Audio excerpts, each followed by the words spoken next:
Hey guys! Tonight, we're taking a deep, calming breath and easing into the brisk, yet surprisingly cozy world of a Viking woman's everyday life in the 10th century. Forget the horned helmets and the raiding parties for a moment.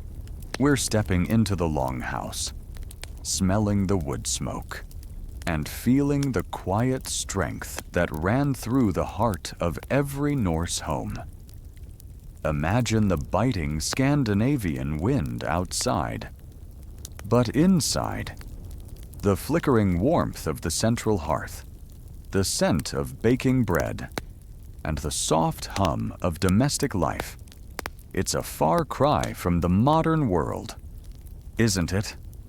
And let me tell you, by the time we're done, you probably won't survive this epic journey through Viking domesticity. You'll be so chilled out, you'll be horizontal. So, before you get comfortable, take a moment to like the video and subscribe, but only if you genuinely enjoy what I do here. And hey, let me know in the comments where you're listening from and what time it is for you right now. It's always cool to see how far these sleepy stories travel. Here in Vietnam, it's early afternoon, but wherever you are, I hope you're ready to wind down. Now, dim the lights. Maybe turn on a fan for that soft background hum. And let's ease into tonight's journey together. Yeah, feel the chill of the pre-dawn air even through your thick woolen tunic. A crispness that seeps into the corners of the longhouse. It's still dark, but a faint gray light is just beginning to filter through the smoke hole in the roof, a whisper of the coming day. You stir on your straw-filled bed, nestled against the wooden wall of the longhouse. The familiar scents of wood smoke, damp earth, and simmering stew from last night comforting you. This is your reality, the waking with the hearth, and the beginning of a Viking woman's day in the 10th century. Your first conscious awareness is the cold. Even with animal furs piled high, the Scandinavian mornings are brisk. You push aside the heavy wool blankets and sit up, your muscles stiff from a night's rest on a hard bed platform. Around you, other members of the household children, perhaps an elder, maybe a few servants or thralls are also beginning to stir. A symphony of quiet rustles and sleepy sighs. This communal sleeping arrangement in the longhouse, where everyone slept in one large room around the central hearth, is a mainstream historical fact, offering warmth and security in a harsh climate. It meant privacy was a luxury you simply didn't have. Your immediate focus shifts to the hearth, the glowing heart of the longhouse.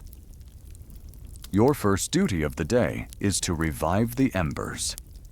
You carefully uncover the banked coals, blow in gently to coax them back to life. The faint crackle and the smell of fresh wood smoke filling the air are the first true sensory delights of the morning. You add small pieces of kindling, then larger logs, watching the flames dance and grow, casting a warm, orange glow that slowly pushes back the shadows. This fire isn't just for warmth, it's for cooking, for light, and for providing a focal point for the entire household. It's your ancient alarm clock and central heating system all in one. Historians still argue whether the exact method of fire-starting flint and steel versus maintaining embers was universal across all Viking households. While both were possible, maintaining a continuous ember bed was often more practical and efficient, highlighting a respect for resources and effort. As the fire strengthens, you begin the preparations for the first meal. You might take down a bag of grain from a hook on the wall, feeling the rough texture of the barley or oats. Water needs to be fetched from the nearby well or stream. A cold trek outside that invigorates or perhaps just shocks you. You fill a heavy iron pot, which already holds dried meat or root vegetables from the previous night's slow cook, and hang it over the burgeoning flames. The smells begin to shift, from wood smoke to the faint promise of porridge or stew. A quirky tidbit that might make you grateful for modern plumbing sanitation was, shall we say, rustic. The concept of a dedicated bathroom didn't exist. You'd step outside to answer nature's call. Regardless of the weather, imagine the biting wind or the snow underfoot. As you quickly take care of business, it was a stark reminder of how raw and intertwined with nature everyday life truly was. Definitely no heated toilet seats in 10th century Scandinavia. While the stew slowly warms, you might move around the longhouse, tending to other immediate needs. Perhaps you check on the livestock, if they are housed in an adjoining section of the longhouse to share warmth, listening to their sleepy snuffles. Or you might check the day's tasks in your mind, planning the spinning, weaving, or other chores that lie ahead. The sounds of the household gradually increase. The low murmur of voices, the shifting of animals, the clatter of a wooden bowl.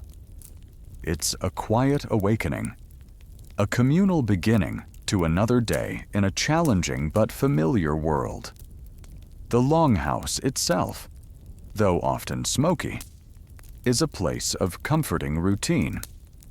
You know every nook, every crack in the wooden walls, every worn spot on the earthen floor. The items around you, tools, furs, cooking implements, are all functional, essential for survival. There's no unnecessary clutter, just the necessities of life. And at the heart of it all, the fire, drawing you in, promising warmth, sustenance, and the enduring rhythm of Viking domesticity. You can feel the quiet strength of the place, the deep sense of continuity that has carried generations through countless days and nights. As the embers of the hearth blaze into a roaring fire, bringing warmth and light to the longhouse, your attention, as a Viking woman of the 10th century, turns immediately to the heart of daily survival fire: food, family. This isn't just about preparing meals, it's about managing the very core of household existence, a continuous, demanding, yet deeply satisfying set of tasks that sustains everyone under your roof. You feel the radiating heat on your face as you squat by the hearth, the smoke momentarily stinging your eyes before it finds its way out through the smoke hole, leaving behind the comforting aroma of wood burning. The central hearth is truly the longhouse's engine, a mainstream historical fact that cannot be overstated. It provides warmth in the unforgiving Scandinavian climate, cooks all the food, dries clothes, and even offers light during the long, dark winters. You are the primary keeper of this essential element. You meticulously tend the flames, ensuring they are hot enough for cooking, yet controlled enough to prevent accidental fires. A constant, vigilant balance. The rhythmic crackle of the burning wood, the occasional pop of a resinous log, becomes the subtle soundtrack to your mornings. Historians still argue whether Viking women had absolute control over the household economy, or if male family members still held ultimate authority, even when away. While legal control of property often rested with men, the day-to-day management, including food storage, preparation, and distribution, was unequivocally the woman's domain, granting her significant practical power and influence within the home. Your hands, strong and calloused from years of labor, move expertly over the various cooking implements. You might take a heavy iron pot, blackened with years of soot, and hang it directly over the flames using a sturdy iron chain. Into it, you ladle yesterday's leftover stew, a thick, hearty concoction of meat, perhaps dried fish or salted pork, root vegetables like turnips or carrots, and wild herbs. For breakfast, you might also be preparing a simple porridge, boiling oats or barley with water, perhaps adding a dash of dried berries for flavor, or a spoonful of honey if you're lucky. The gentle bubbling of the porridge, the thickening texture as you stir it with a wooden spoon, are familiar, comforting sights and sounds. The aroma of the cooking food slowly begins to fill the longhouse, mingling with the wood smoke and the earthy scent of the dwelling itself. It's a primal, inviting smell that signals the start of the day for everyone. Children, roused by the warmth and the promise of food, begin to gather around the hearth, their sleepy murmurs growing into excited chatter. You hand them their wooden bowls, perhaps carved simply but smoothly, and they eagerly scoop out their portions, their hunger a testament to the hardiness of Viking life. A quirky tidbit that might make you appreciate your modern kitchen. Imagine doing all your cooking on an open fire in the center of your home, without a chimney to speak of, just a hole in the roof. The longhouse would often be smoky, sometimes quite intensely so. Your eyes would grow accustomed to the haze, and your clothes and hair would perpetually carry the scent of smoke. It was a constant reality, a trade-off for the warmth and functionality of the central hearth. You'd probably get used to it, but it certainly wasn't for those with sensitive sinuses. Beyond cooking, your role as the keeper of food extends to food preservation, a critical, year-round task that peaks after harvest and slaughter. You manage the dried fish hanging from the rafters, feeling their brittle texture, ensuring no dampness encourages spoilage. You oversee the salted meats, stored in wooden barrels, checking the brine levels. Root vegetables are carefully layered in cool, dark pits or cellars, protected from frost and pests. You're constantly assessing supplies, mentally calculating how long your stores will last until the next hunting season or harvest. This is a continuous balancing act, a subtle form of resource management that directly impacts the survival of your family through the harsh Nordic winters. The children, once fed, might help with small chores, fetching more water in smaller buckets, perhaps collecting kindling for the fire, or simply playing quietly nearby. Their games unfolding within the domestic sphere. The elder members of the family, if present, might offer quiet counsel or assist with lighter tasks like grinding grain on a quernstone. The rhythmic scrape, scrape, scrape, a soothing background noise.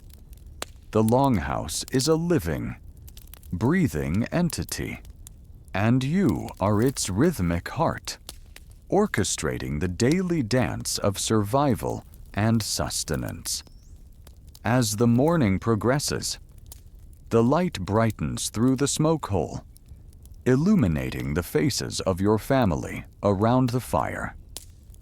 The shared meal is more than just nourishment. It's a moment of connection, a silent reaffirmation of your collective existence.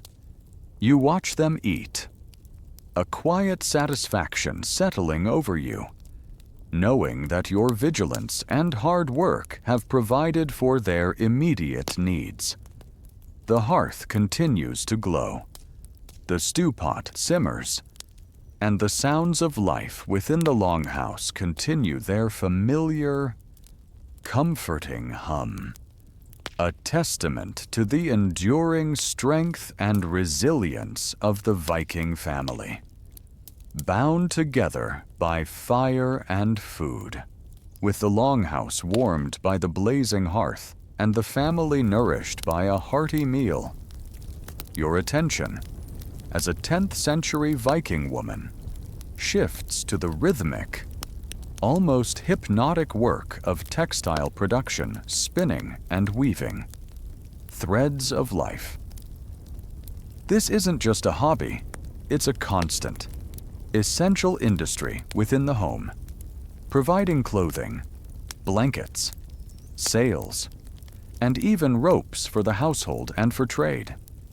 You move to a corner of the longhouse, perhaps near a window opening or the smoke hole to catch the best light, where your tools of the trade await.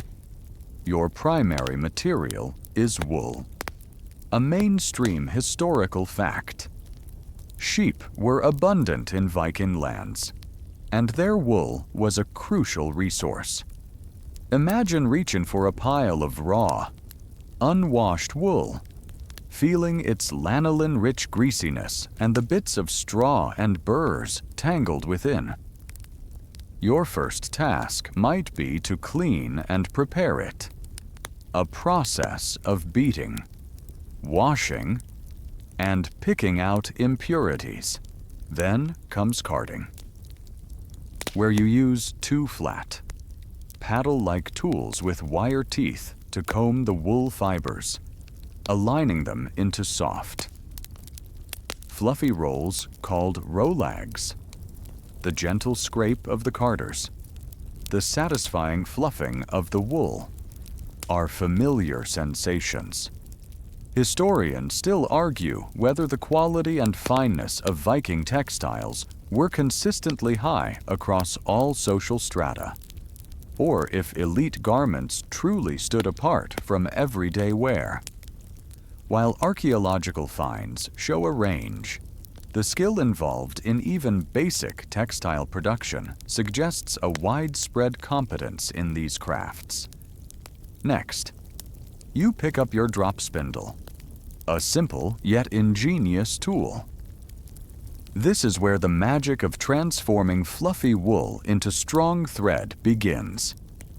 You attach a carded rowlog to the spindle, a weighted stick with a hook, and then, with a practiced flick of your wrist, you set the spindle spinning.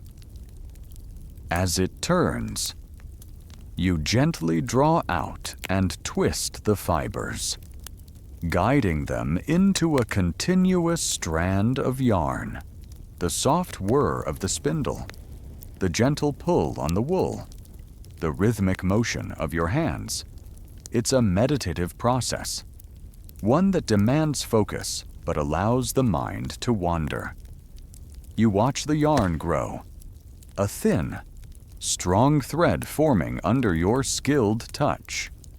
A quirky tidbit, while drop spindles might seem ancient, they were incredibly efficient.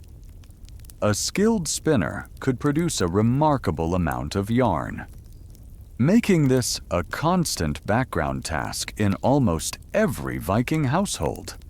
Imagine trying to explain to a 10th century Viking woman that someday machines would do this work for her, hundreds of times faster. She'd probably just stare at you, then go back to her spinning, knowing that every thread she made was a vital step towards keeping her family warm and clothed. Machines. You say, can they keep the goats out of the vegetable patch? Once you have enough spun yarn, the next step is weaving. You move to the warp-weighted loom, a large, upright wooden frame, a prominent feature in many longhouses. This type of loom, a mainstream historical fact, was common in Scandinavia and allowed for the production of wide pieces of fabric. You would have already prepared the warp threads, meticulously hanging them from a top beam, weighted at the bottom with ceramic or stone loom weights to keep them taut. The sight of these parallel threads, stretching down like a waterfall of fibers, is itself a promise of the fabric to come. Then begins the weaving proper. You grasp the weft thread, wound onto a shuttle, and pass it through the warp. With a wooden batten, you press each new weft thread firmly into place, compacting the weave. Thwack. The rhythmic sound of the batten striking the threads fills the air, a steady, satisfying beat. This is often a communal activity. Women might work on different sections of the same large piece of cloth, or sit side by side on separate looms, sharing stories, news, or songs as their hands worked. The subtle creak of the loom, the soft rustle of the threads, the steady thwack. It's a symphony of domestic industry. The creation of a single piece of fabric, like a tunic or a blanket, could take weeks, even months, of continuous labor. You understand the value of every thread, every inch of cloth. It's a tangible outcome of patience and skill, a direct contribution to your family's survival and comfort. You might be weaving simple tabby weave for everyday clothes, or perhaps a more complex twill for outer garments, creating patterns with different colored yarns. The subtle interplay of colors, the developing texture of the fabric, is a source of quiet pride. As the daylight fades and the fire casts longer shadows, you might still sit at the loom, the light from the flames now illuminating your work. The repetitive motions are soothing, almost hypnotic. You are creating, literally, the fabric of your family's life, thread by thread.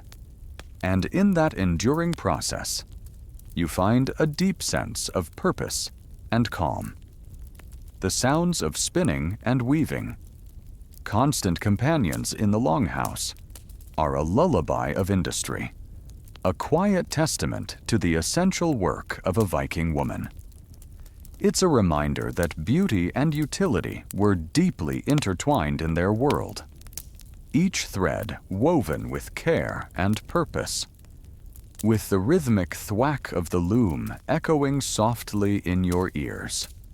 Your attention as a 10th century Viking woman broadens from the warmth of the longhouse hearth to the vibrant, often demanding, world just outside its sturdy walls. This is the domain of field and farmstead agricultural duties, where your hands are just as adept at nurturing life from the earth as they are at weaving its fibers. The Scandinavian landscape might be harsh, but every patch of fertile ground, every living creature, demands careful attention. You step outside, feeling the crisp, clean air on your face, a stark contrast to the smoky interior. The sun, when it chooses to shine, is a welcome presence, illuminating the farmstead. Your daily tasks here are diverse and crucial for survival. A mainstream historical fact is that Viking households were largely self-sufficient, meaning a tremendous amount of labor was required to produce almost everything they consumed. And a significant portion of this fell to the women. Consider the garden plot. Usually a small, enclosed area near the longhouse, protected from wandering livestock. Here, you meticulously tend to a variety of vital crops. Imagine kneeling on the cool, damp earth, your fingers sifting through the soil as you plant or weed root vegetables like turnips, carrots, and parsnips, hardy staples that could withstand the colder climate and be stored through the long winters. You might also grow cabbage, onions, and various herbs for both culinary and medicinal purposes. The scent of damp earth, fresh greens, and pungent herbs would fill the air as you work. This isn't just gardening. It's a constant battle against weeds, pests, and unpredictable weather. A quiet test of patience and diligence. Historians still argue whether the precise range of cultivated plants in Viking gardens was extensive or limited to a few hardy varieties. While archaeological evidence suggests a focus on staples, written sources hint at a broader range of cultivated herbs and small fruits, indicating a nuanced approach to horticulture. Beyond the garden, the care of livestock is another of your primary responsibilities. You move towards the pens or the barn, where various animals are housed. You might feed the chickens and geese, scattering grains and listening to their contented clucking and honking. You check on the pigs, grunting softly as they root around in their enclosure. And crucially, you tend to the milk animals, the goats, and, if your farm is prosperous, the cows. Imagine the routine of milking. You sit on a low stool beside a goat, feeling the warmth of its flank against your arm, the rhythmic thud-thud of the milk stream hitting the bottom of the wooden bucket. The fresh, creamy scent of milk fills the air. This milk isn't just for drinking. It's a raw material for countless other products you'll make. You'll churn butter, a surprisingly vigorous task that involves rhythmic pounding or shaking, and pressed cheese, a longer, more involved process of curdling, draining, and aging. These dairy products were essential for adding fat and protein to the Viking diet, especially important during the long, lean winter months. It's a continuous cycle of production, ensuring nothing goes to waste. A quirky tidbit that might make you grimace. Imagine the sheer variety of smells on a Viking farmstead, while the garden offered pleasant aromas. The animal pens, the middens waste heaps, and the general lack of modern sanitation meant the air could be shall we say, robust. You'd become utterly accustomed to the sense of manure, fermenting food scraps, and damp earth. It was simply the smell of life, of productivity, and probably meant you truly appreciated fresh air when you could get it. Perhaps on a trip to the shore. Definitely no scented candles in a Viking longhouse to mask those odors. Your work also extends to foraging for wild resources. You might venture into the nearby woods or along the coast, seeking out wild berries like lingonberries or cloudberries, gathering edible mushrooms, or collecting herbs for medicine and dyeing. This knowledge of the local flora was vital, passed down through generations, allowing you to supplement the farmed produce and utilize nature's wild bounty. The quiet crunch of leaves underfoot, the rustle of bushes as you search. These are the sounds of your purposeful foraging. Even tasks like collecting firewood and water fall within your purview. Firewood is a constant need for the hearth, and water must be fetched daily from the well or stream. Heavy buckets carried back to the longhouse. These are not glamorous tasks, but they are utterly fundamental, requiring consistent effort and physical strength, regardless of the weather. You learn to move efficiently, conserving energy, performing these vital chores with a quiet determination. The farmstead itself is a bustling, living organism, and you are one of its primary caretakers. Every animal, every plant, every chore contributes to the delicate balance of survival. The sounds are a symphony of rural life, the lowing of cows, the bleating of goats, the contented clucking of chickens, the distant bleating of sheep, and always the background hum of the wind.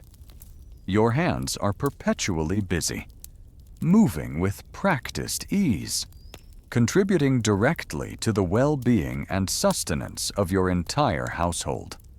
It's a demanding life, but one deeply connected to the land, imbued with a powerful sense of purpose and quiet accomplishment. As the sun continues its arc across the northern sky, bringing warmth to the bustling farmstead, your role as a Viking woman expands beyond the immediate tasks of food and textiles to the vital, enduring work of nurturing the future children and kin. This isn't just about raising your own offspring. It's about tending to the intricate web of family, ensuring the survival and prosperity of the clan, and passing down the traditions that define your people. You move with a purpose that encompasses not just the present, but the generations yet to come. Imagine the longhouse filled with the lively sounds of children. There might be your own, from toddlers clinging to your skirts to older children already learning their chores. But there might also be nieces, nephews, orphaned relatives, or even children fostered from other families. This concept of an extended household, where multiple generations and various kin live together, was a mainstream historical fact in Viking society. It provided a robust support system, distributing labor and ensuring care for everyone. No nuclear families neatly tucked away in separate suburban homes here. It was a constant, bustling commune of kin. Your days are punctuated by the endless demands of the youngest. You might be rocking a fussy infant in a simple wooden cradle, humming a low, soothing lullaby that has been sung for generations. The soft murmur of your voice, the gentle sway of the cradle, is a constant presence in the background of your domestic tasks. You feel the warmth of the small body against yours, a profound connection that transcends language. This isn't just about comfort, it's about survival. Infant mortality was high, and every tiny life was precious, demanding constant vigilance and tireless care.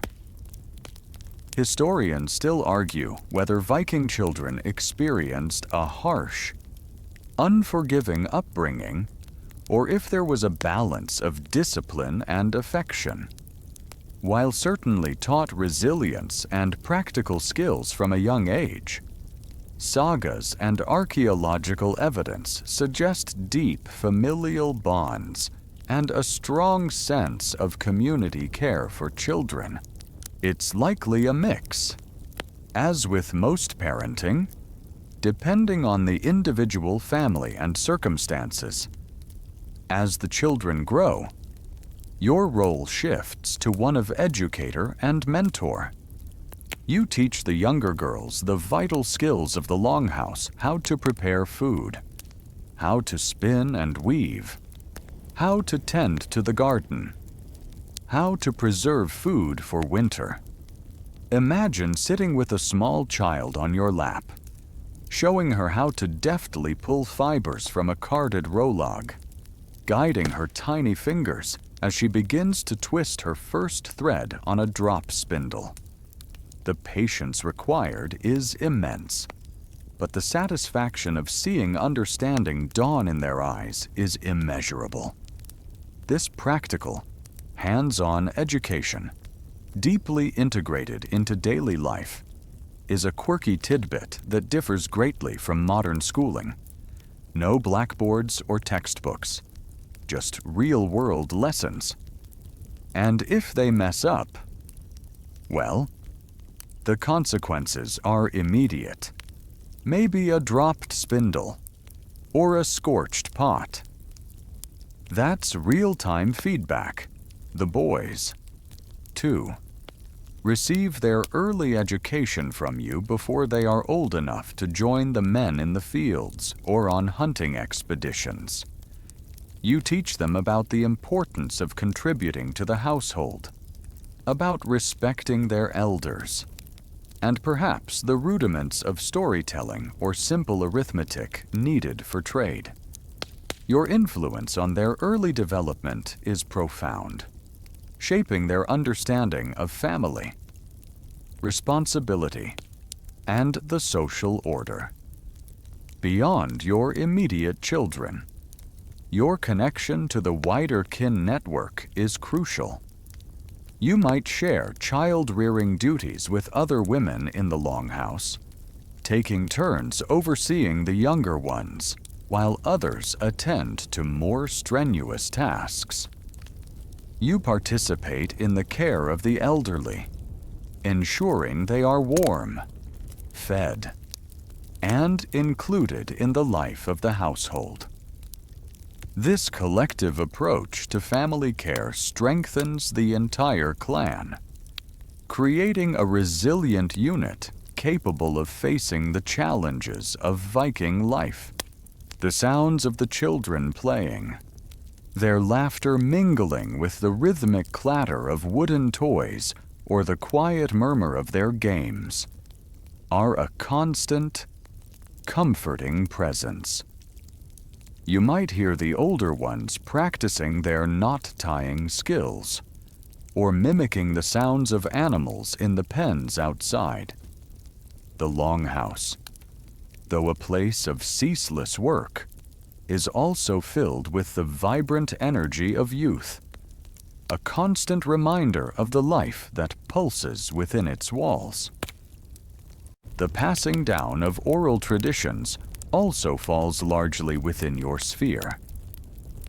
As evenings draw in, you might gather the children around the hearth, their faces illuminated by the dancing firelight. and tell them tales of gods and heroes, of ancestors and legendary journeys. These sagas and myths are not just entertainment, they are lessons in history, morality, and cultural identity.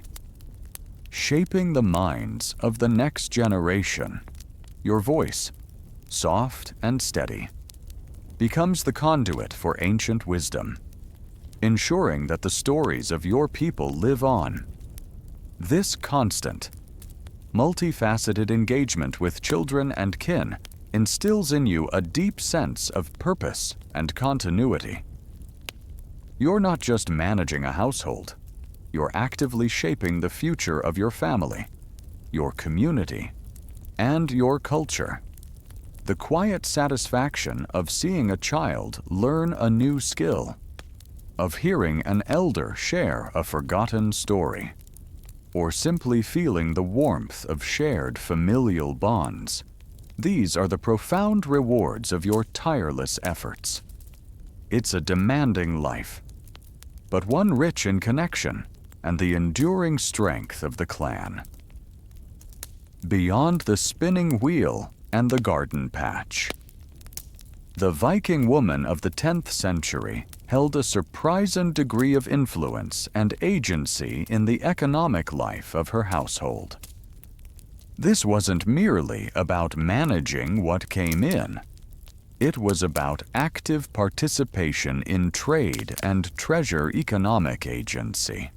You might imagine a scene far grander than simple domestic chores, as you, the mistress of the longhouse, assert your authority in matters of wealth and exchange.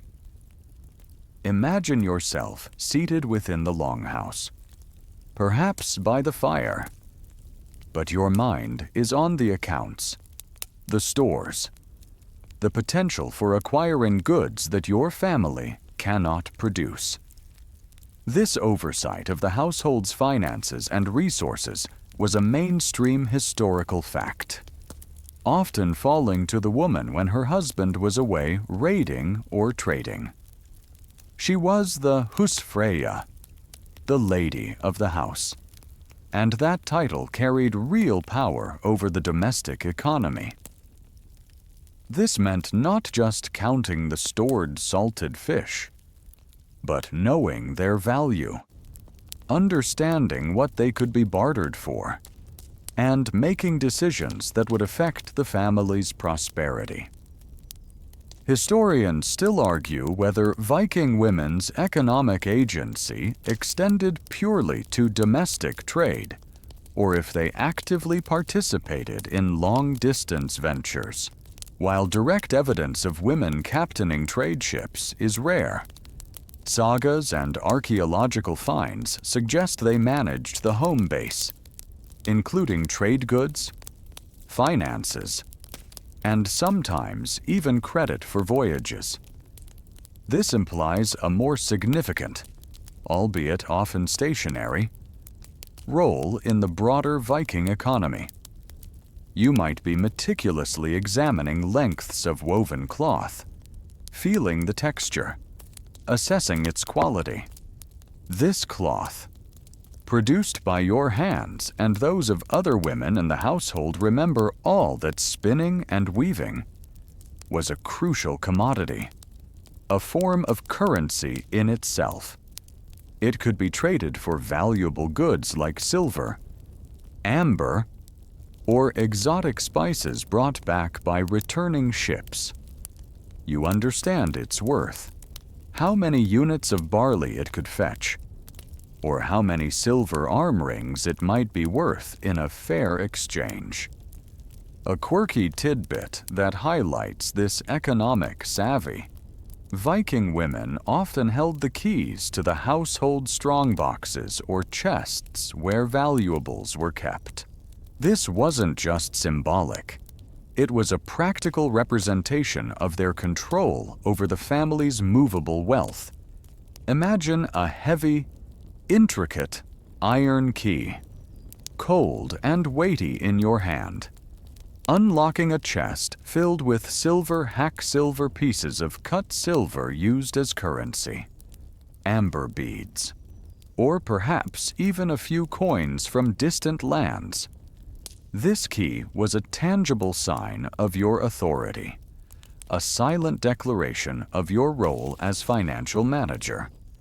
You probably didn't have to deal with annoying telemarketers, but you certainly had your share of tricky hagglers.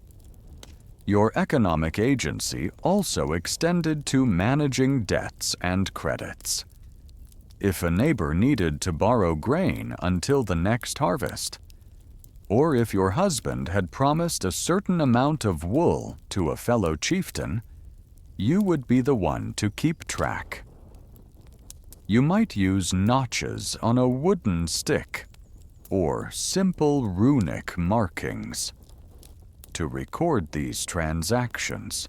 This meticulous record-keeping was vital for maintaining trust and order within the community, ensuring fairness in a world without formal banks or widespread written contracts.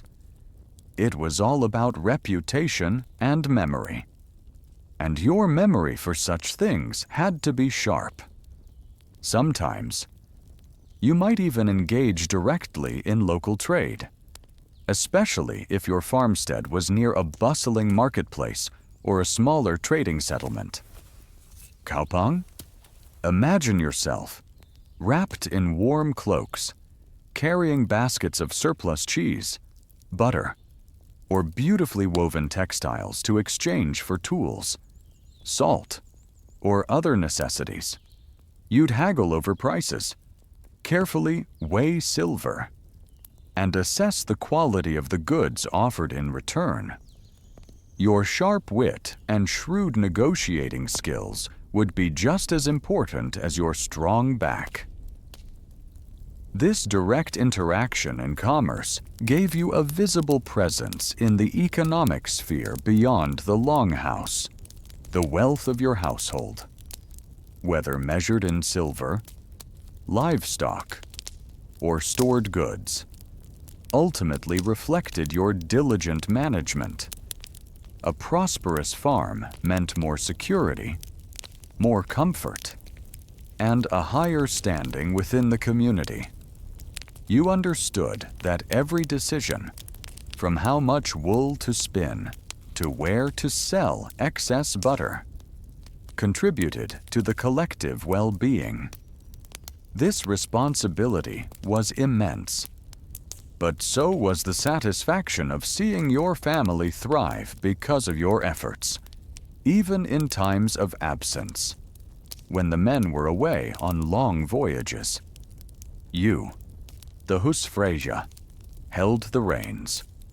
You oversaw the thralls, directed the remaining male laborers, and made crucial decisions about planting, harvesting, and livestock management. This leadership in the husband's absence is a lesser-known but significant aspect of a Viking woman's life, demonstrating their capacity for governance and large-scale organization. You were not just keeping the home fires burning, you were running the entire enterprise, often making life-or-death decisions for the family's future. The clinking of silver, the rustle of woven cloth, the deep thud of a full chest being closed. These were the sounds of your economic power.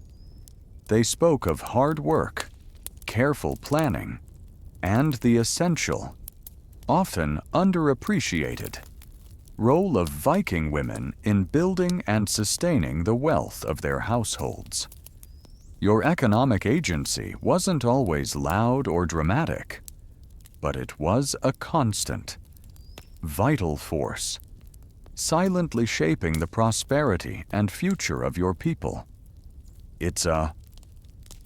After a long day of tending to the hearth, weaving, and managing the farmstead's finances, the rhythm of a Viking woman's life would occasionally shift from quiet labor to vibrant communal gathering. These were moments of feast and festival community gatherings, rare but vital opportunities for celebration, social connection, and a release from the relentless demands of daily survival. You can almost hear the distant sounds of laughter and music drift on the cold northern air, drawing you towards the warmth of shared merriment. Imagine the longhouse transformed. The everyday clutter of tools and raw materials is pushed aside, making way for long wooden tables laden with food and drink. The air, usually thick with wood smoke, now carries the enticing aromas of roasted meat, freshly baked bread, and Bruin ale. This transformation of the communal space for celebrations is a mainstream historical fact. Feasts, or sumbel, were central to Viking social and political life, fostering bonds, celebrating milestones, and reinforcing social hierarchies. It wasn't just a party. It was a carefully structured social event. Historians still argue whether Viking women had equal social standing with men at feasts and gatherings, or if their participation was primarily relegated to serving. While their roles often involved preparing and serving food and drink, sagas and archaeological evidence suggest women of status played active roles as hostesses, poets, and even advisors, indicating significant influence within the social sphere. You weren't just a server. You were often the orchestrator of the good times, ensuring everyone felt welcome and the mead flowed freely. You, as the mistress of the longhouse, would likely be instrumental in organizing such an event. Weeks of preparation might go into a major feast, preparing vast quantities of food, brewing strong mead or ale, and readying the longhouse for guests from neighboring farmsteads or even distant settlements. Your organizational skills, honed by managing your own household, would be put to the test on a larger scale. The satisfaction of seeing your community gather, all due to your efforts, would be immense.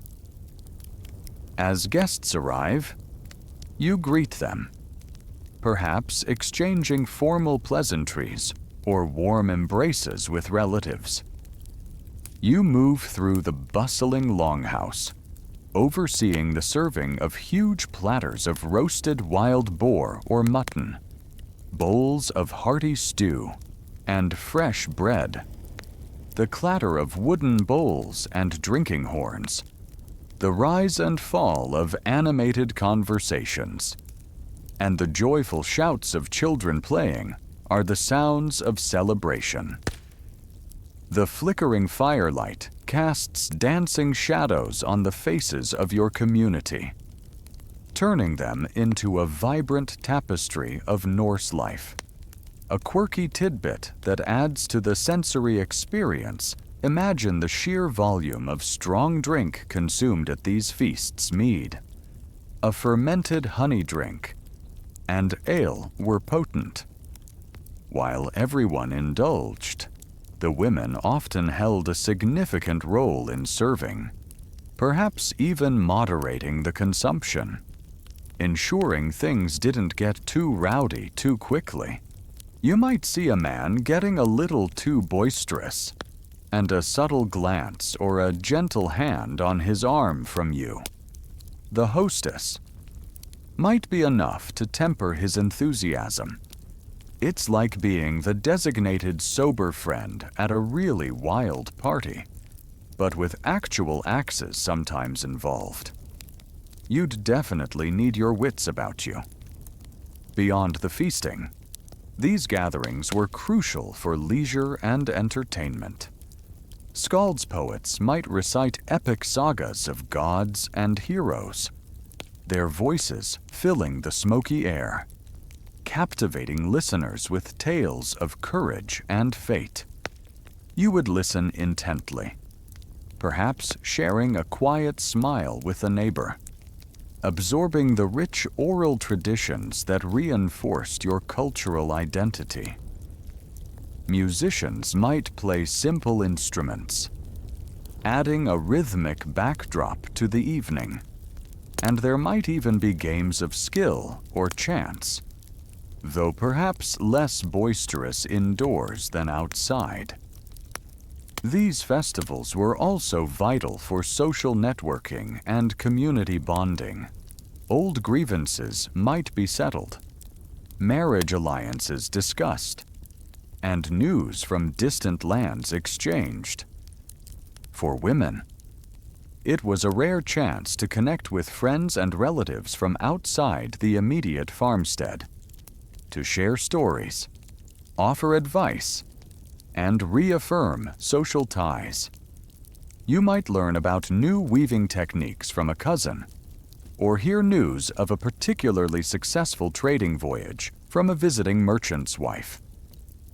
These interactions, informal yet deeply significant, strengthened the broader community that was essential for survival. As the night deepens, the festivities continue, perhaps until the early hours of the morning. The fire, though still blazing, eventually begins to die down, casting a softer, more intimate glow. The laughter becomes quieter, the songs more subdued, and eventually, people begin to settle down for the night, finding sleeping spots around the hearth, exhausted but content from the shared celebration. Your efforts as the hostess, the manager of the feast, bring a profound sense of satisfaction. You've not only fed and entertained your community, but also reinforced the vital social fabric that held Viking society together. The quiet hum of conversation, the lingering scent of food and drink, and the warmth of shared companionship fill the longhouse, a comforting reminder that even in a harsh world, there are moments of joy and collective peace. You drift off to sleep, the sounds of the celebration still echoing faintly in your ears, a sweet lullaby of community.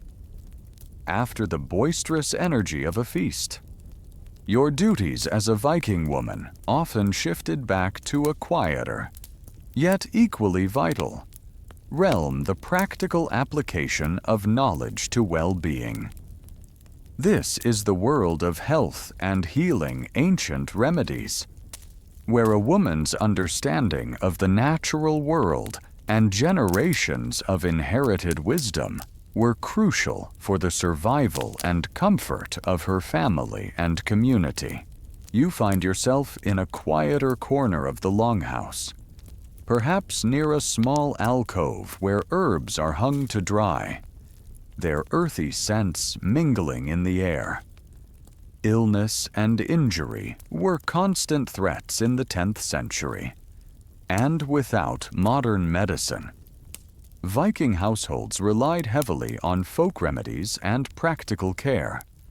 This reliance on natural healing and domestic care is a mainstream historical fact. The woman of the house, the husfreyja, was often the primary caregiver and the first line of defense against sickness, possessing a deep knowledge of herbalism and basic medical procedures. You didn't call a doctor. You were the doctor, or at least the triage nurse and pharmacist combined. Historians still argue whether the medical knowledge held by Viking women was systematically organized, or if it was primarily a collection of empirical observations passed down orally. While no formal medical schools existed for most, Archaeological finds of medicinal plants and saga accounts suggest a sophisticated, albeit non-scientific, understanding of their properties and uses. Imagine your hands, strong from a lifetime of labor, carefully sorting dried herbs. You might pick up sprigs of yarrow, known for its wound-healing properties, or fragrant chamomile for its calming effects. You'd know which roots to dig, which leaves to crush, and which berries to avoid. This intimate knowledge of local flora and fauna was a vital skill, ensuring you could quickly identify and utilize the appropriate remedy for common ailments. The dry rustle of the dried herbs, the faint, earthy scent they release when gently handled, is a familiar comfort. A quirky tidbit about this ancient healing sometimes: remedies were combined with superstition or simple rituals. You might whisper a short incantation over an injured limb while applying a poultice of crushed herbs, or hang a protective amulet over a sick child's sleeping space. It wasn't necessarily about magic, but about providing psychological comfort and belief in a time when understanding of disease was limited. It's like their version of a placebo effect, but with more chanting and perhaps a small offering to a helpful spirit. And hey, if it made the patient feel better, who's to argue your duties would extend beyond simply administering herbs? You would be adept at basic wound care. Imagine cleaning a cut with fresh water, then applying a salve made from animal fat mixed with healing herbs like plantain or comfrey, and binding it with strips of clean linen. For broken bones, you might be the one to carefully set a limb and then splint it with wood and cloth, relying on practical experience and a keen eye. These were skills learned through observation, trial and error, and the accumulated wisdom of generations. You also understood the importance of hygiene, rudimentary as it was. While daily bathing, as we know it, wasn't common, Viking women ensured that clothes were regularly washed, a major undertaking in itself, and sick individuals were kept as clean as possible. You'd change soiled bedding, sponge down feverish brows, and attempt to isolate those with contagious illnesses to prevent spread within the crowded longhouse. This basic level of sanitation, while far from modern standards, was a crucial part of preventing further complications. The management of childbirth also fell primarily to women.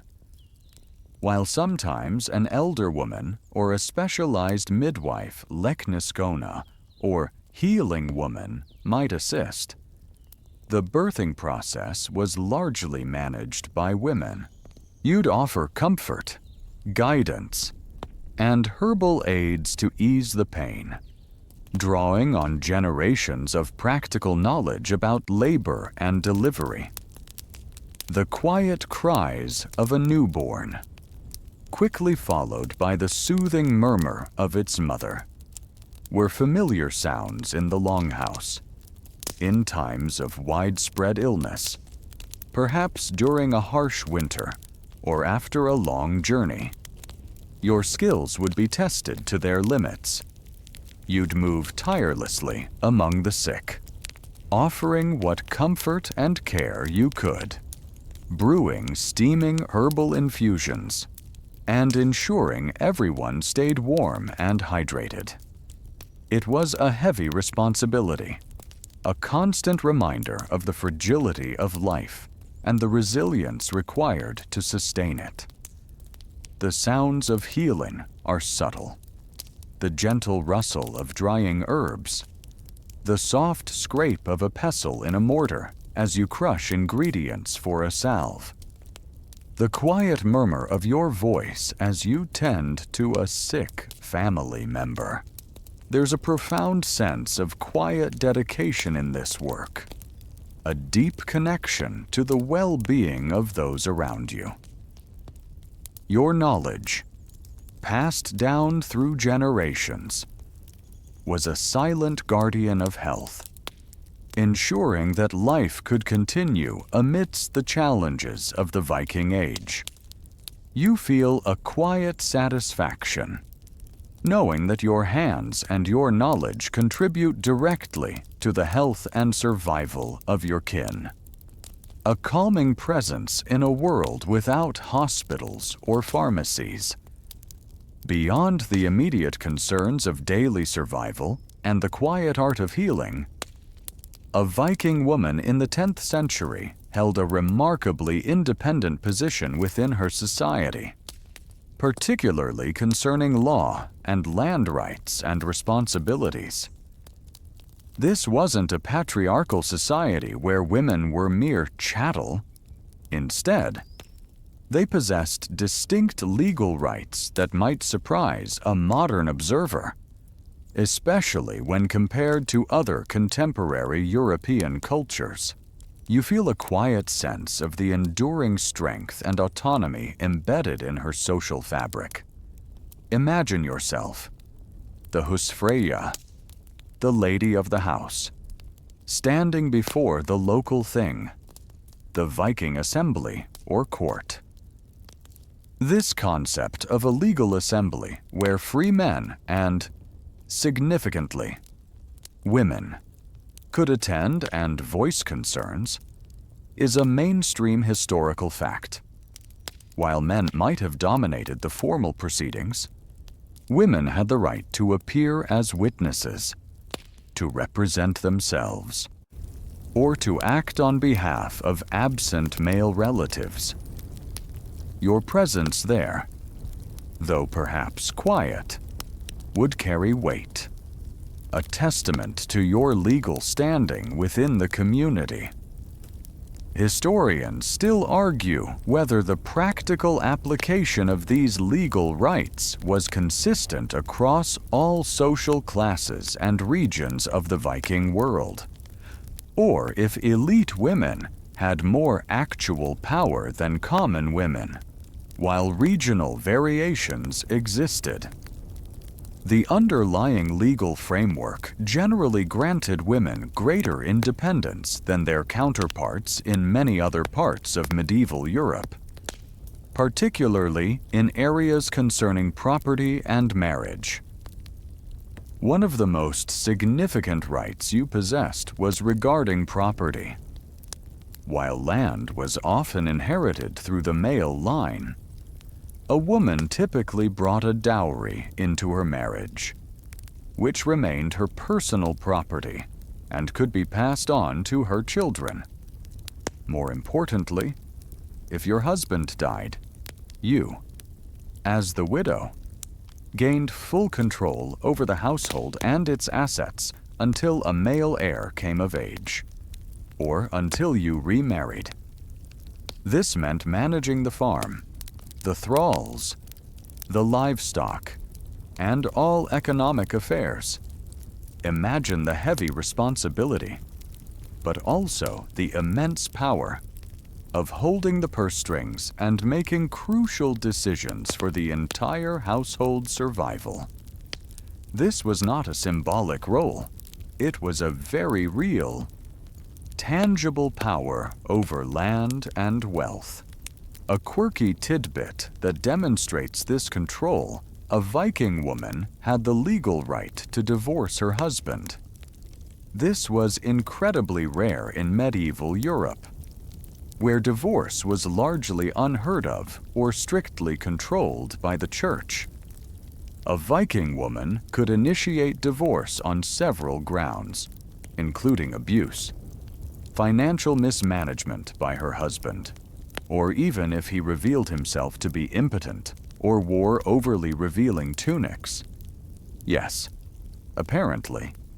That was a legitimate reason in some sagas. Imagine the ancient equivalent of a fashion crime becoming grounds for divorce. It truly highlights a remarkable degree of personal autonomy and choice for women in this society. You didn't just endure a bad marriage, you could, within certain legal frameworks, actually get out of it. Your responsibilities also extended to upholding family honor and tradition. If a male relative committed a wrong, or if your family was wronged, you had a role in the subsequent legal disputes or blood feuds. You might urge your husband or sons to seek justice, or conversely, to avoid unnecessary conflict. Your influence here was often wielded subtly, through persuasion and strategic counsel, rather than direct command, but it was no less potent. The Longhouse was not just a home, it was a unit within a larger social structure, and you were its astute manager and defender. In matters of marriage, you often had a say. While marriages were frequently arranged for political or economic reasons, a woman's consent was generally required, and she had the right to refuse a match she found unsuitable. You weren't simply handed off like property. Your agreement held weight. This respect for a woman's agency in forming family bonds further underlines her legal standing. You were also the keeper of the keys to the household chest, as we discussed previously. This wasn't just a quirky detail. It was a concrete symbol of your authority over the family's valuables. Anyone, including your husband, would need your permission to access these funds or treasures. This placed considerable financial power squarely in your hands, making you a central figure in the household economy. It's like being the family CFO with a really big, heavy key. The legal rights of Viking women, while perhaps not absolute equality by modern standards, were remarkably progressive for their time. They could own property, inherit wealth, represent themselves in legal matters, and even divorce. These rights contributed to a sense of self-reliance and independence that shaped their daily lives, providing a foundation of stability and agency, even in a society often romanticized for its masculine pursuits of raiding and exploration. As you consider these complex layers of legal and social rights, you gain a deeper appreciation for the Viking woman's quiet strength. Her responsibilities were immense, but so were her freedoms. The distant murmur of the thing, the clinking of keys on a belt, the decisive tone in her voice as she manages a dispute. These are the subtle sounds of her enduring power, a calming testament to a unique place in history where women truly held their own. She wasn't just a domestic manager, she was a legally recognized individual, holding distinct rights that defined her place in the Viking world. A quiet but powerful force. Beyond the practicalities of hearth, loom, and land, the daily life of a Viking woman in the 10th century was deeply enriched by the invisible, yet ever-present, world of saga and song oral traditions. These weren't mere entertainment. They were the very fabric of history, morality, and identity, shaping how she understood her world, her lineage, and her place within the grand tapestry of Norse culture. You can almost feel the resonance of ancient voices echoing in the smoky confines of the longhouse on a long winter's night. Imagine yourself gathered with your family around the central hearth, the fire casting dancing shadows on the timbered walls. The wind howls outside, rattling the shutters. But inside, a different kind of storm is brewing, one of words and epic deeds. Someone, perhaps a revered elder or a visiting traveler, begins to recite a saga. This oral storytelling, often delivered in a rhythmic, almost chanted style, is a mainstream historical fact, the primary way Vikings preserved their history, genealogies, and cultural values. You listen intently, your mind painting vivid pictures of distant lands, heroic battles, and the complex lives of gods and ancestors. Historians still argue whether the sagas, as written down centuries later, accurately reflect the oral traditions of the Viking Age, or if they were heavily influenced by later Christian perspectives and literary conventions.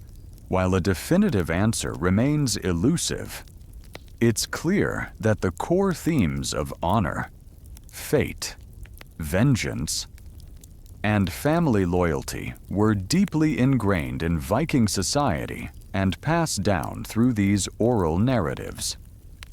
The sagas weren't just thrilling tales. They were also moral compasses. You'd learn about the consequences of betrayal, the importance of courage in the face of adversity, and the intricate rules of social conduct. The characters, whether human heroes or powerful gods, served as examples, sometimes to emulate, sometimes to learn from their mistakes. You absorbed these lessons, shaping your own understanding of right and wrong, and instilling these values in your children. It's like their version of a history lesson, a moral philosophy class, and an evening soap opera, all rolled into one, and way more immersive than any screen could be. A quirky tidbit that reveals the depth of this oral culture. Viking women were often the primary reciters of poetry and keepers of genealogies within the household. While Skald's professional poets were often men, a woman would be expected to know the lineage of her family, sometimes back many generations, and to be able to recite verses or proverbs that spoke to wisdom or cultural values. Imagine being able to rattle off your great-great-great-grandparents' names, and perhaps a short poem about their heroic deeds, on command. This made her a living library, a custodian of family identity. You didn't need ancestry. Calm when you had your grandmother's memory. Beyond sagas, poetry was another vital form of oral tradition. Skaldic poetry, with its complex meters and intricate kennings, metaphorical circumlocutions, like whale road for the sea or battle sweat for blood, was highly prized. While you might not be composing such complex verses yourself, you would certainly appreciate them, understanding the skill and artistry involved. Simpler forms of poetry, proverbs, and riddles would also fill the long winter evenings, offering entertainment and intellectual stimulation. You might participate in a riddle contest, your mind sharp despite the day's physical labors, delighting in the clever wordplay. The sounds of these traditions were mesmerizing, the steady, rhythmic cadence of the saga reciter's voice, rising and falling with the drama of the narrative. The hushed awe of the audience, broken only by the crackle of the fire. The occasional bursts of laughter at a witty proverb or a clever trick played by a mythical figure. These were the sounds of community, of shared heritage, weaving everyone present into a common cultural fabric, runes. While a form of writing, also played a role in this oral tradition, often used for short inscriptions, prophecies, or charms rather than extensive texts. A woman might know some basic runes for marking personal possessions, or perhaps for simple divinations. This knowledge, though limited compared to the complex oral sagas, further connected her to the symbolic and mystical aspects of her culture. It's like knowing a few key phrases in a secret language, just enough to feel included in something ancient and powerful. The passing down of these traditions was a constant, almost imperceptible process. From your earliest childhood, you would have heard these stories, absorbed these proverbs, and learned the family histories. You, in turn, would pass them on to your own children and kin, ensuring the continuity of your people's collective memory. This continuous flow of narrative created a strong sense of identity and belonging, grounding individuals in a rich, shared past. The enduring power of these oral traditions instilled a sense of fatalism and courage. Common themes in Viking thought. You understood that fate, or weird, played a significant role in life, but that one's actions and honor were crucial in shaping one's legacy. This philosophical outlook, subtly conveyed through countless stories, provided a framework for understanding both triumphs and tragedies. As the tales unfold around the fire, you feel a profound sense of connection to your ancestors, to the gods, and to the very essence of what it means to be a Viking. The longhouse, though simple, becomes a sacred space, a vessel for these timeless narratives. The fire glows, the voices rise and fall, and the stories continue to weave their magic, lulling you into a state of contented absorption.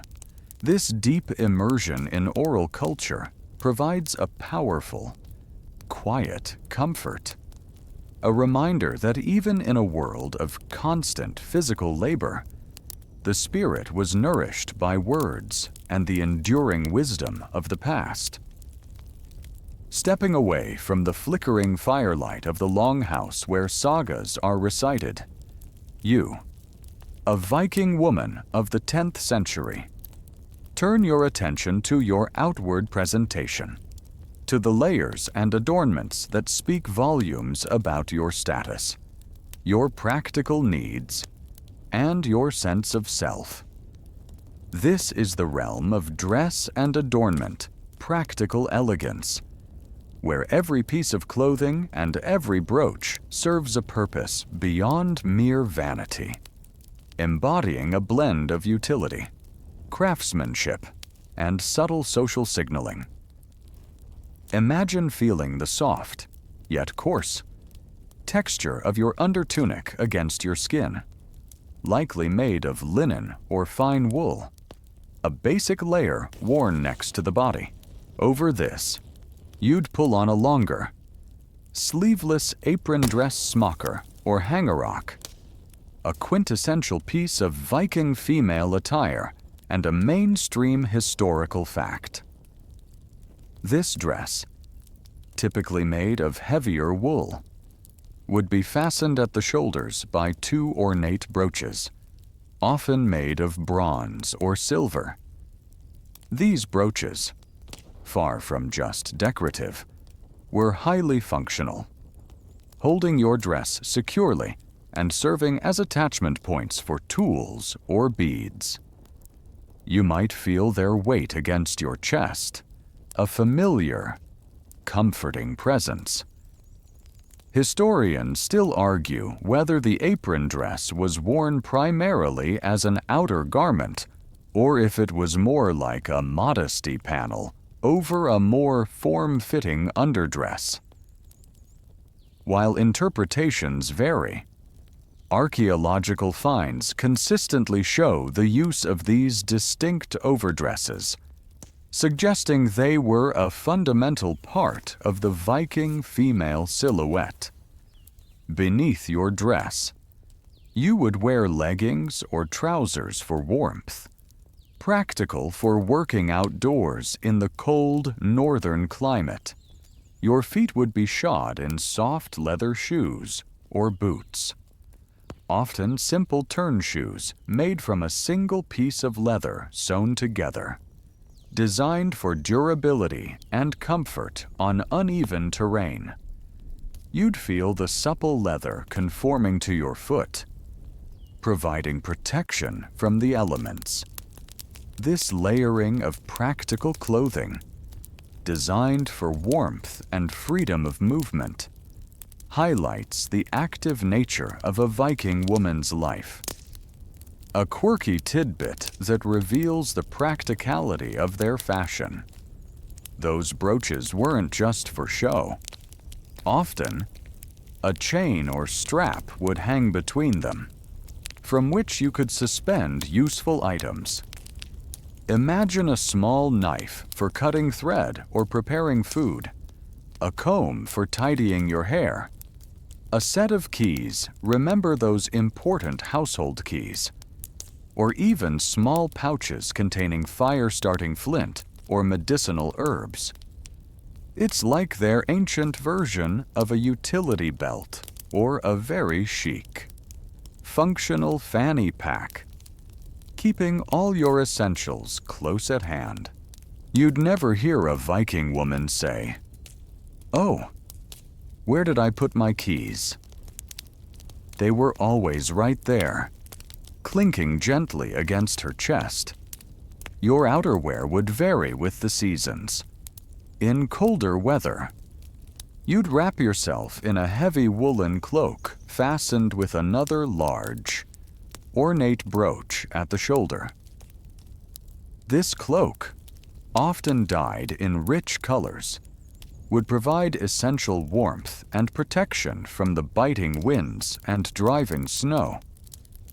You'd feel the thick wool, perhaps even lined with fur for extra insulation, a comforting embrace against the chill. The rustle of the wool, the slight weight of the cloak, would be a familiar sensation as you moved through your day. Jewelry, beyond the functional brooches, served as a mark of status and wealth. You might wear beads of glass, amber, or even silver and gold, strung between your brooches or as necklaces. Imagine the smooth, cool feel of glass beads against your skin, or the faint warmth of amber. Finger rings, arm rings, and earrings, though less common than brooches, also existed. These weren't just for beauty. They were often forms of portable wealth, easily exchanged in trade or melted down if needed. The subtle glint of polished metal or glass, catching the firelight, would be your quiet adornment. Your hair would typically be long, practical for warmth, and often braided or neatly tied, perhaps covered by a simple linen cap or headscarf. This kept it out of the way during work and protected it from smoke and dirt. While sagas sometimes depict women with unbound hair, Practical daily life likely favored more constrained styles. The colors of your clothing would primarily come from natural dyes, yielding earthy tones of browns, greens, blues, and reds. Imagine the deep indigo of a newly dyed tunic, or the rich red-brown of a cloak colored with madder root. These colors weren't just chosen for aesthetics. They often reflected the available local resources and the skill of the dyer. This practical elegance, where every item of clothing served a purpose, yet could also be a statement of wealth or status, is a fascinating aspect of Viking female life. Your dress wasn't about fleeting trends. It was about durability, warmth, and a clear indication of your place in society. The subtle clinking of your brooches, the soft rustle of your woolens, the smooth feel of your leather shoes. These are the constant, comforting sensory details of your daily attire. A quiet testament to the resilience and resourcefulness of a Viking woman. It's a reminder that even in a harsh environment, there was room for both functionality and a distinct, understated beauty. With your practical elegance of dress understood, you, as a 10th century Viking woman, are ready to delve into the very core of your daily power and immense responsibility managing the entire dwelling. This is the home's heartbeat, managing the longhouse, a complex, ceaseless orchestration of tasks that ensures the survival and well-being of every soul and every resource under its roof. Your authority here is profound, a quiet but undeniable force that makes the longhouse truly live. Imagine the sheer scale of the longhouse. It's not just a single room. It's often a sprawling structure, perhaps 50 to 100 feet long, encompassing living quarters, sleeping platforms, the central hearth, and sometimes even partitioned off areas for livestock to share warmth during the brutal Scandinavian winters. You are the chief executive, the operations manager, and the human resources department, all rolled into one. This extensive domestic management is a mainstream historical fact, placing immense power and responsibility squarely on the shoulders of the Husfreyja. Historians still argue whether the longhouse was always a multifunctional space shared with animals, or if separate structures for livestock became more common in later periods or wealthier households. While variations existed, the integration of animals into the longhouse was a common and practical way to conserve heat and offer protection, meaning your daily life was intimately entwined with the snuffling and lowing of your four-legged residents. Your day is a constant dance of prioritization and delegation. You oversee the thralls' slaves, assigning them tasks from cleaning to fetching water to tending animals. You direct your older children, guiding them in their chores and ensuring they learn the necessary skills for their own future households. You manage the ebb and flow of resources. Is there enough firewood stacked for the week? Are the water barrels full? Is the stored grain safe from pests and dampness? Every detail, no matter how small, falls under your discerning eye. Consider the ongoing task of cleaning. While modern concepts of hygiene are a far cry from the 10th century, you still maintain a remarkable level of order. Imagine sweeping the earthen floor with a broom made of bundled twigs, kicking up dust that dances in the shafts of light from the smoke hole. Animal droppings from the livestock section must be cleared regularly. Dishes, simple wooden bowls, and spoons need to be scrubbed with sand and water. The bedding, made of straw and furs, needs to be aired out and replaced periodically to prevent pests and unpleasant odors. It's a continuous battle against dirt and the natural accumulation of daily life. A never-ending cycle that keeps you constantly moving. A quirky tidbit, this might make you wrinkle your nose while the longhouse provided warmth. The combination of an open fire, numerous occupants, human and animal, and limited ventilation meant that it was perpetually smoky and often quite odorous. Imagine your clothes, your hair, everything in the longhouse carrying the distinct aroma of wood smoke, animal, and human activity. You'd likely become completely accustomed to it, but a modern visitor would probably need a gas mask and a very strong air freshener. It certainly adds to the rustic charm, if you like that sort of thing. Beyond basic maintenance, you are also responsible for the household's readiness for unforeseen events.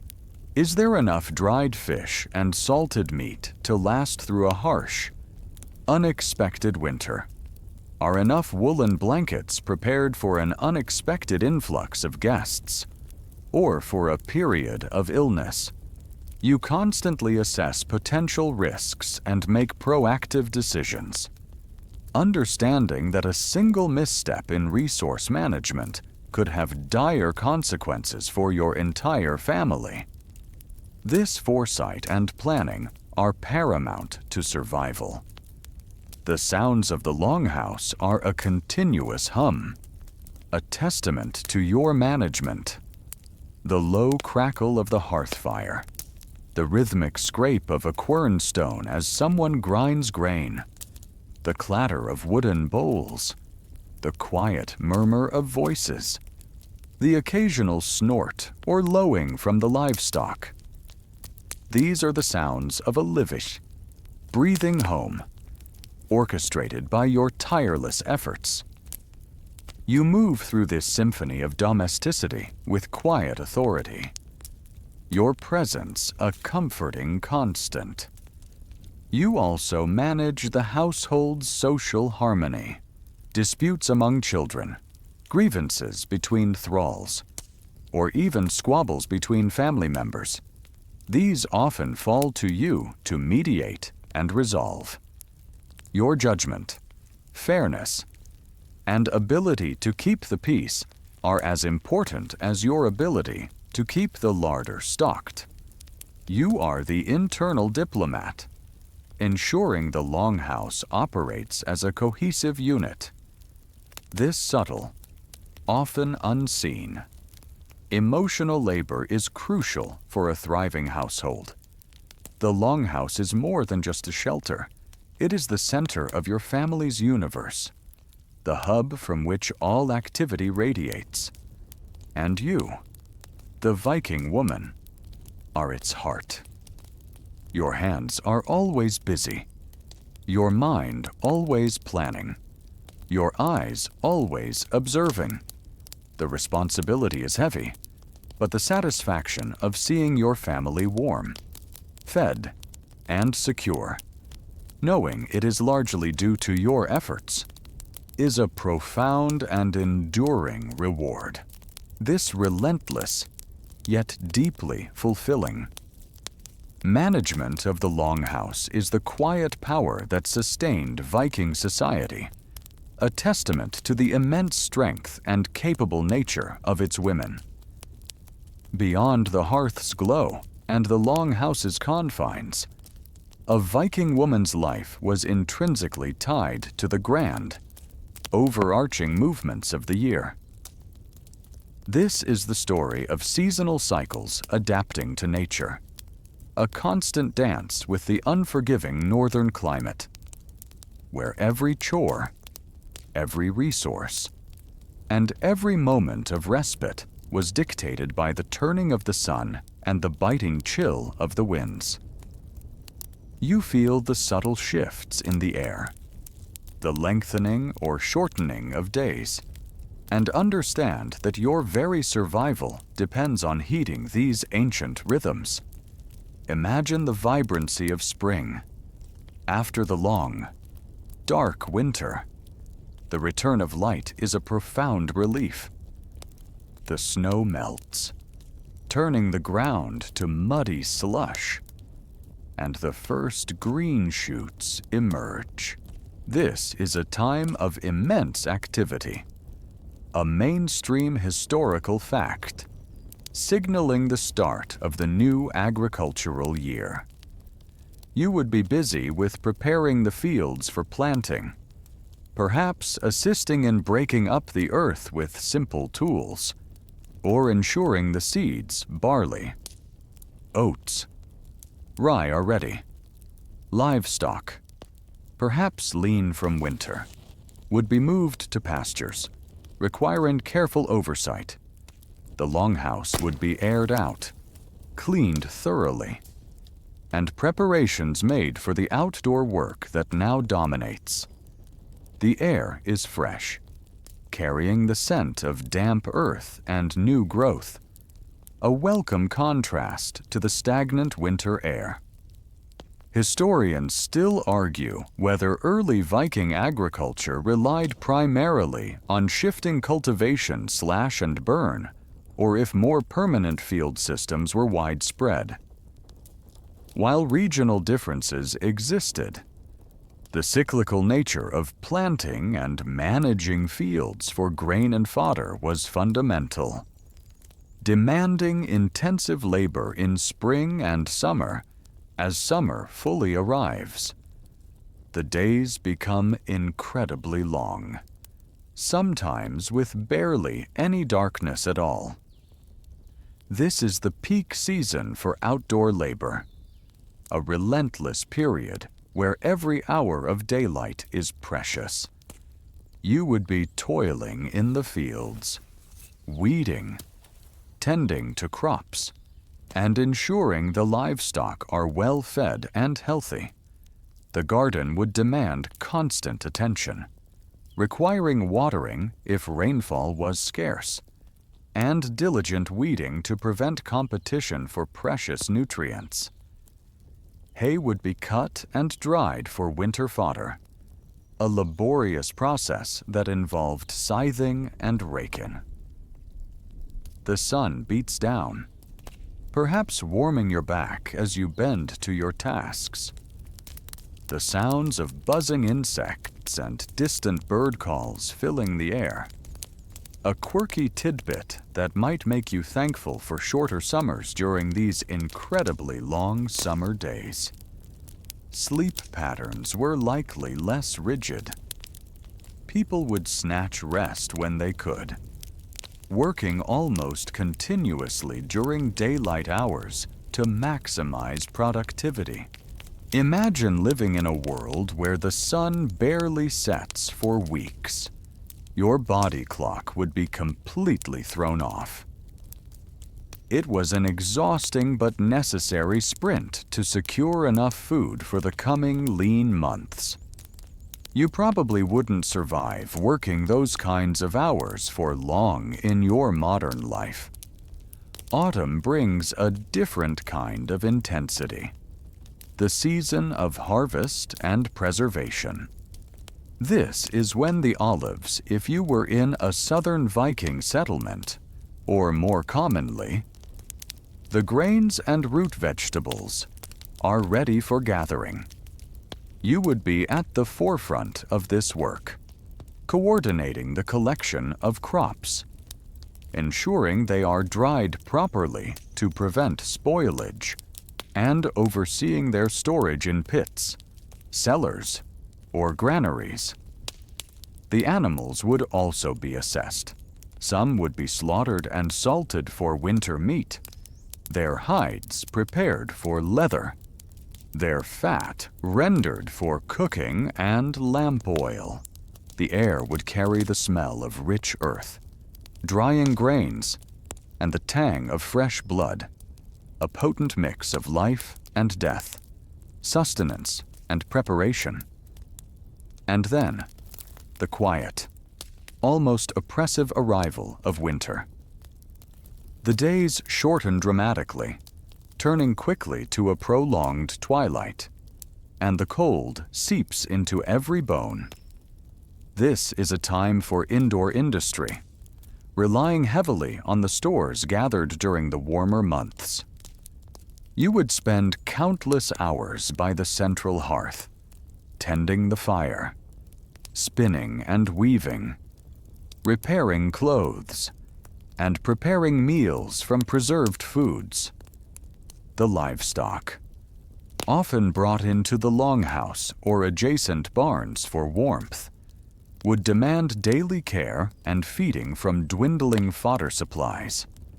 The landscape outside would be bleak, covered in snow and ice, emphasizing the vital role of the longhouse as a sanctuary. The sounds of winter are muffled, a stark contrast to the lively hum of summer, the crackle of the hearth, the rhythmic thwack of the loom, the low murmur of voices telling sagas, the occasional snuffle of an animal. These are the intimate sounds of survival. You move through this season with a profound sense of planning and endurance, knowing that every act of foresight in autumn determines your family's comfort and survival through the leanest months. This ceaseless adaptation to nature's cycles, from the frenetic energy of spring and summer to the introspective resilience of autumn and winter, defined the rhythm of a Viking woman's life. Her knowledge of the land, her understanding of animals, and her tireless labor were perfectly synchronized with the natural world, a testament to her quiet strength and indispensable role in a society utterly dependent on its environment.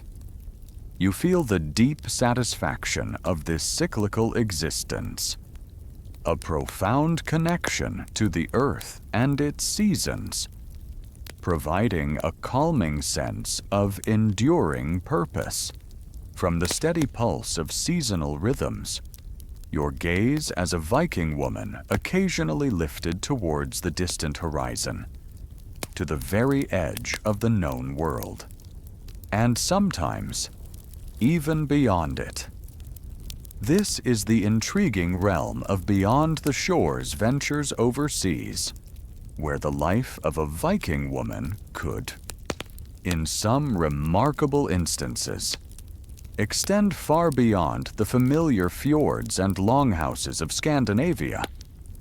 While the popular image of Vikings often focuses on male raiders and traders, women played crucial, if less documented, roles in these expansive journeys.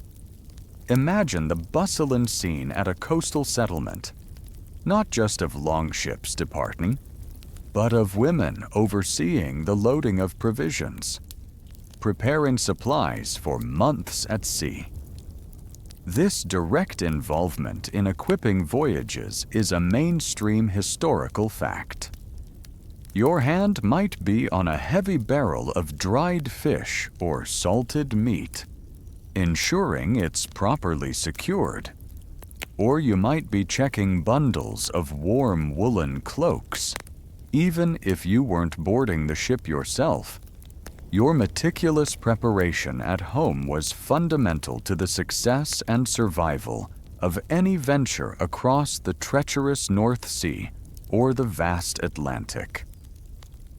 Without your tireless work, those ships wouldn't get very far, or their crews wouldn't last long.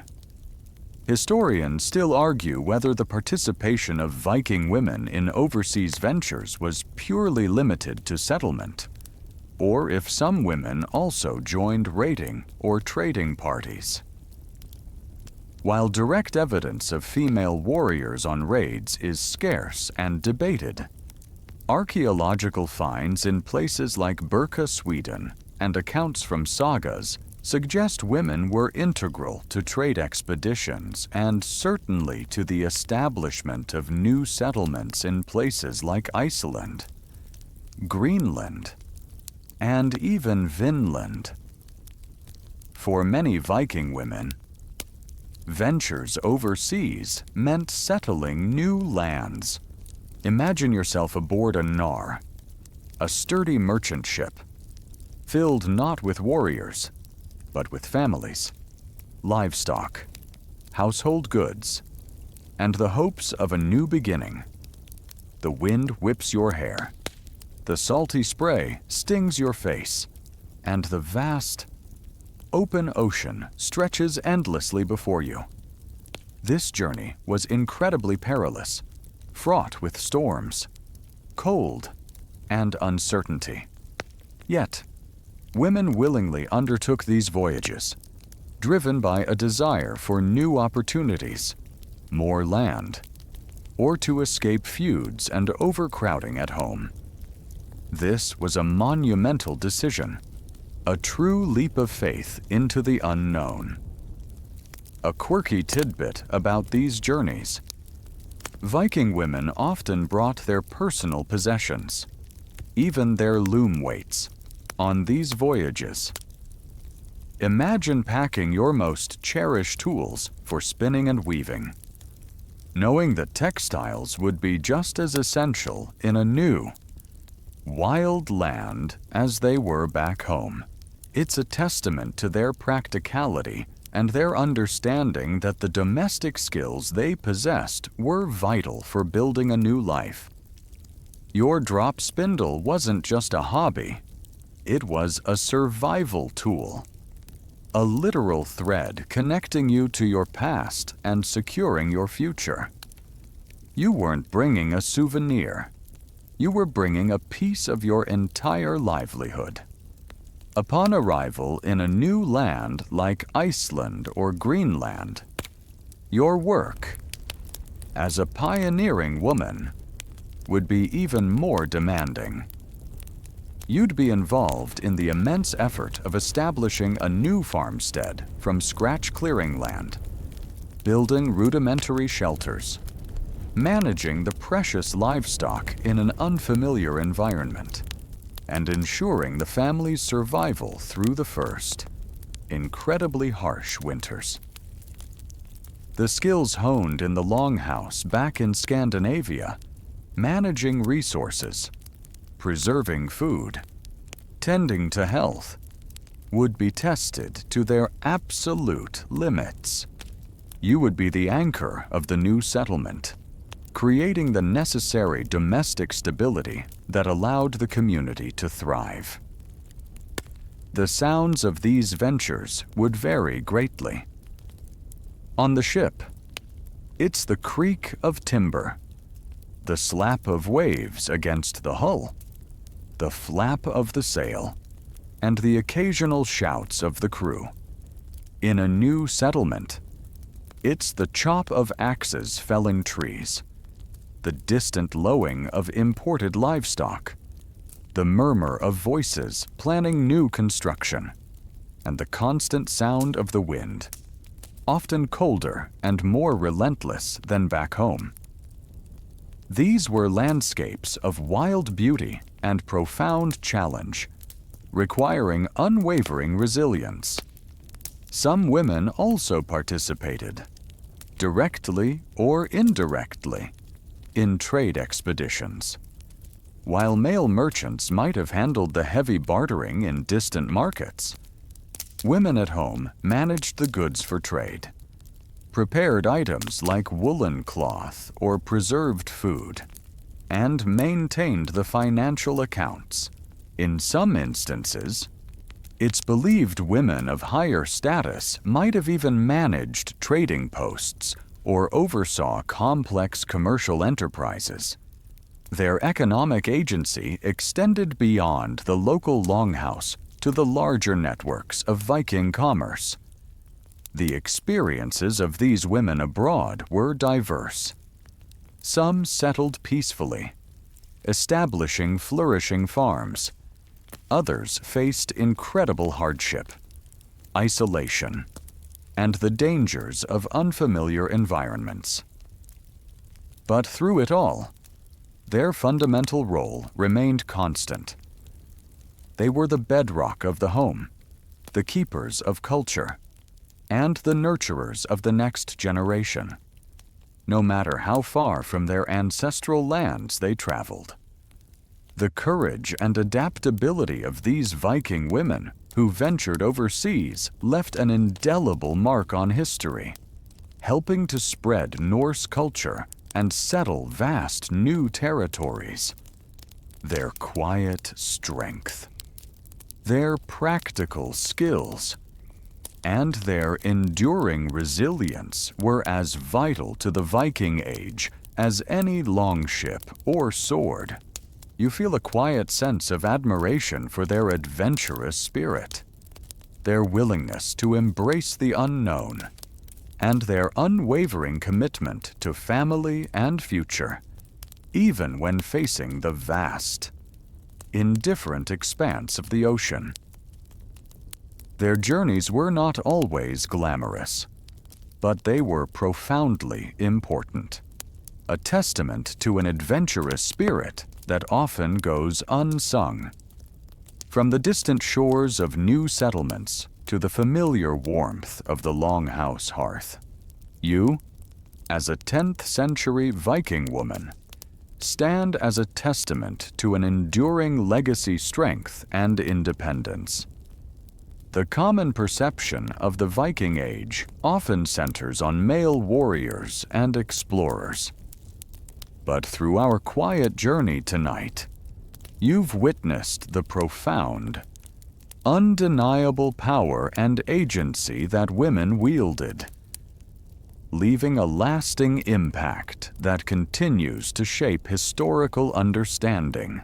Your quiet strength was not always in the clash of swords, but in the steady rhythm of the loom, the meticulous care of the garden, and the shrewd management of the household economy.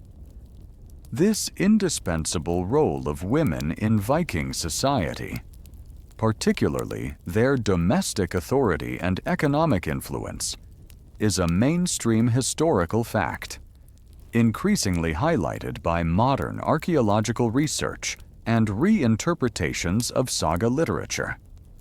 You were the anchor, the manager, the nurturer, without whom the longships could not have sailed, nor the settlements thrived. Historians still argue whether the apparent independence of Viking women was truly egalitarian, or if it was a practical necessity driven by men's frequent absences on raids and trade voyages. While full gender equality as understood today was certainly not present, the significant rights and responsibilities granted to women were remarkably progressive for their time, far exceeding those in many contemporary European societies. This suggests a unique social structure where a woman's capabilities were highly valued. Imagine the husfreyja, the lady of the house, a figure of quiet authority, with her keys clinking at her belt, a tangible symbol of her control over the household's wealth and stores. This quirky tidbit, this simple set of keys, represents a profound level of economic agency and trust. She wasn't just a wife, she was a business partner, a financial manager, and often the de facto head of the family, making vital decisions about survival and prosperity. No need for a business degree when your livelihood, and everyone else's, depended on your innate understanding of resources. Your resilience, forged in the harsh northern climate, was profound. You endured long, cold winters, the uncertainty of harvests, and the anxieties of male kin departing on perilous voyages. Yet, you continued, maintaining the hearth, preserving food, tending to the sick, and raising the next generation. This wasn't merely survival.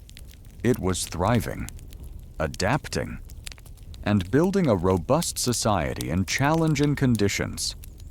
The quiet hum of your daily labor was a symphony of endurance. The legal rights you held, such as the ability to own property, divorce your husband, and represent yourself in court, speak volumes about your independence. These were not abstract concepts. They were practical tools that empowered you to navigate your life and protect your interests.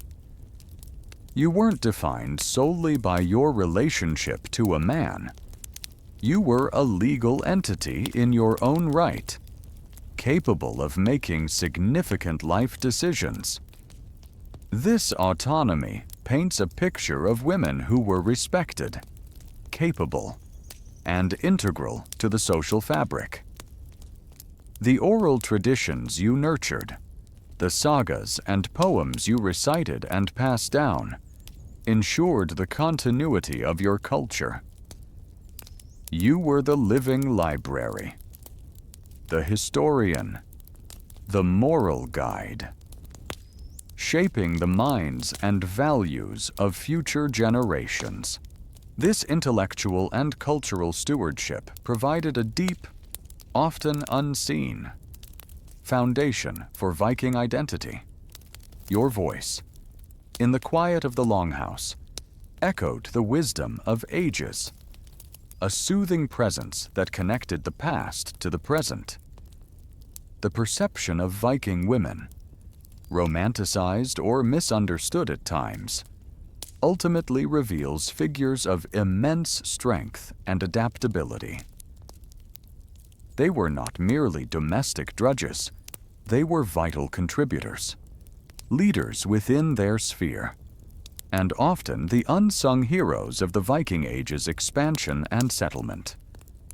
Their legacy is one of self-reliance, practical skill, and a deep, grounded connection to family and community.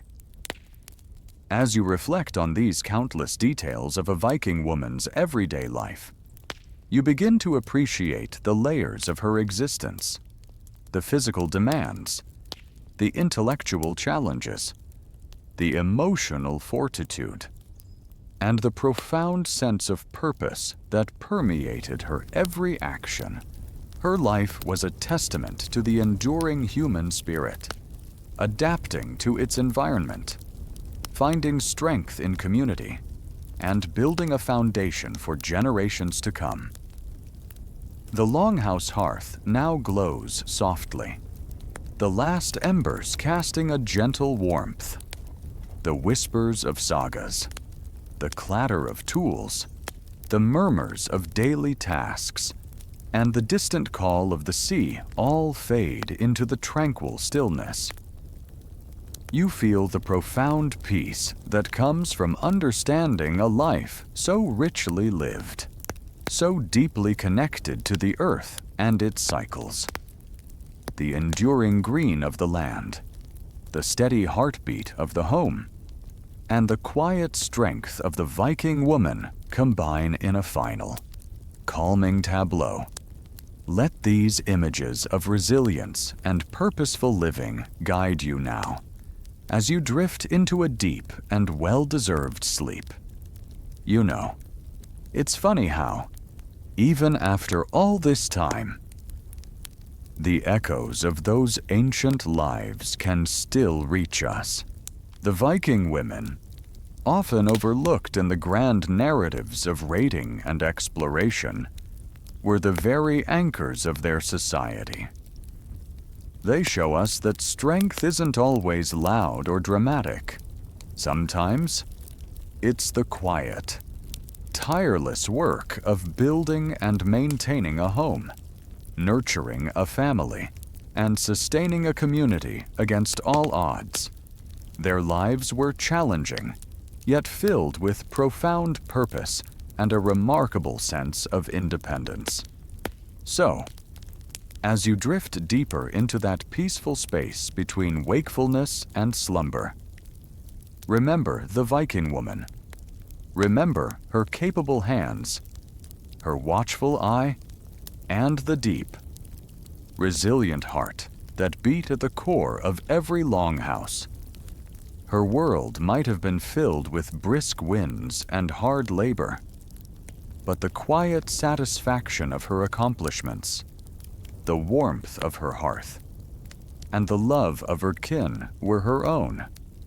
A comforting sense of purpose that can now lull you to sleep.